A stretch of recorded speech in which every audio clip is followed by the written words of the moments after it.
Well, to discuss the attacks a little further, we are now joined from Washington by Michael SHURKIN, a political analyst from the RAND Corporation there.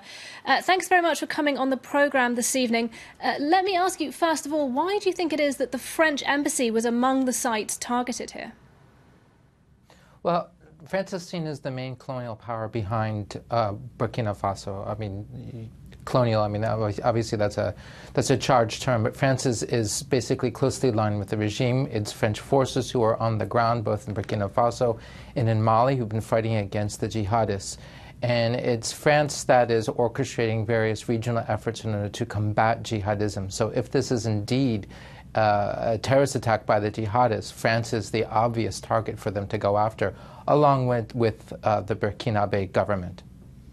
Now, as we say, for now, there is no claim of responsibility, but Burkina Faso, of course, shares really what is quite a porous border with Mali. Is it possible that Islamists from over the border are involved in today's attack? It's absolutely possible, but it's also possible that Burkinabe were involved in the attack.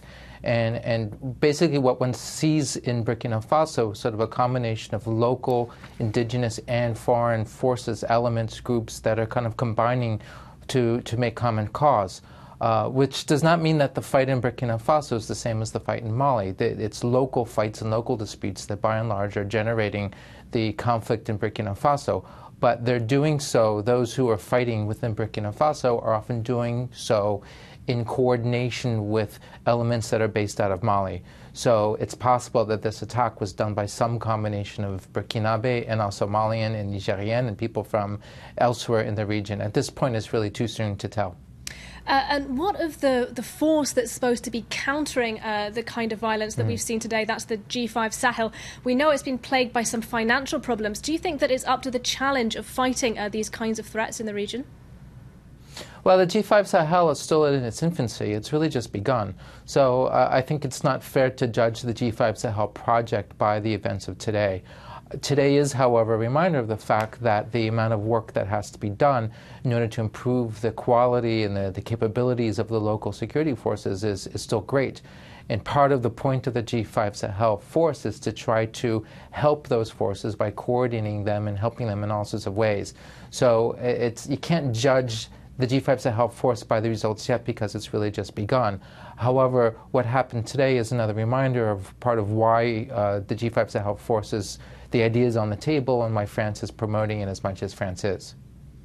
And one of the aims of the G5 Sahel is certainly to tackle jihadism that is very possibly behind today's attack. That's been rumbling for a long time, but do you get the sense that that kind of violence is intensifying across the Sahel region? Regrettably, it's certainly intensifying in Mali, particularly in central Mali, and across the border in Burkina Faso.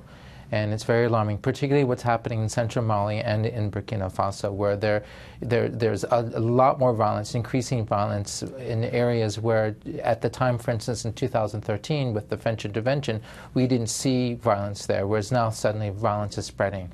So in effect, it looks as if the cancer that before had been limited to northern Mali has metastasized throughout the region, into central Mali and across the border into Burkina Faso. So basically, I would expect things to get a lot worse before they get better, which doesn't mean that they might not get better in the end, but right now the situation is looking serious. So we're not through with hearing headlines like this from the Sahel. Unfortunately, there are going to be more attacks in the Sahel and Burkina Faso and in Mali and in Niger and any of the other countries in the region. Michael SHURKIN from the RAND Corporation in Washington, thank you very much for your analysis this evening on the programme. Thank you.